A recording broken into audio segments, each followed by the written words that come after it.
Alfonso Calderon, a junior at Stoneman Douglas, warned critics who have dismissed the "Never Again" campaign as a knee-jerk reaction by traumatized kids. "A lot of people think that disqualifies us from even having an opinion on this sort of matter," Calderon said. "It's that because we've been through a traumatic experience that we don't know what we're talking about, that we're speaking irrationally. I want everybody to remember, that is not the case. We, more than anybody else, understand the violence, when it comes to certain guns. We, more than anybody else, understand what it feels like to lose somebody. We, more than anybody else, know what it's like to have a beautiful community like Parkland and have it taken away from us. Trust me, I understand," Calderon continued.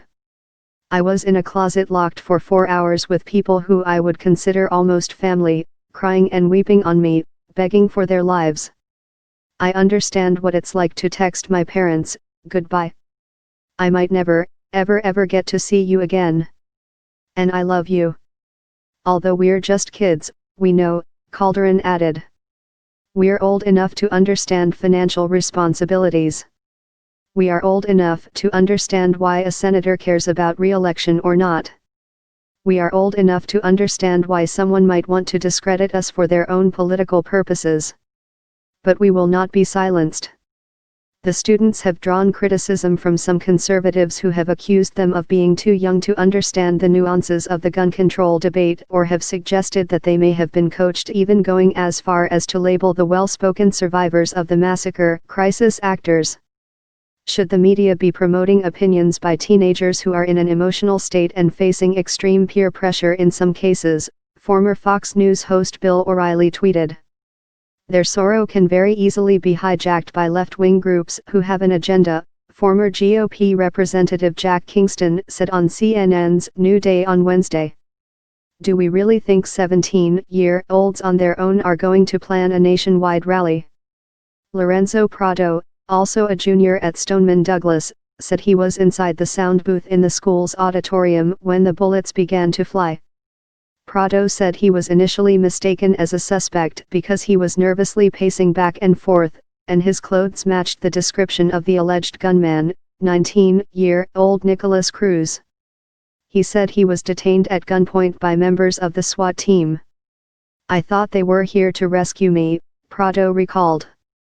"They thought it was me that killed the 17 people. The law has failed us," Prado said. "What we must do now is enact change, because that is what we do to things that fail, we change them. To not change the law in our time of need would be a huge disservice to the 17 dead in Parkland, the 13 dead in Columbine, the 26 dead in Sandy Hook, the 50 dead in Orlando, the 59 dead in Las Vegas." Sarah Chadwick, another junior at Stoneman Douglas, said she thinks of the school as her home. "On February 14, 2018, an intruder broke into my home and robbed 17 innocent souls of a chance to impact the world," Chadwick said. "The surviving students," she said, "are trying to enact change in their honor. Never again should a child be afraid to go to school," Chadwick said. "Never again should students have to protest for their lives." Delaney Tarr, a Stoneman Douglas senior and co-organizer of next month's March for Our Lives in Washington, D.C., admitted that it's scary to think that students have emerged as the country's leading voices on the issue of gun control. "To see us listed as these heroes, as these bastions of change, it's scary, because we are teenagers," Tarr said. "We are children." But Tarr said their naivete is also an asset for the student-led movement. "Speaking from the heart is what we do best," Tarr said.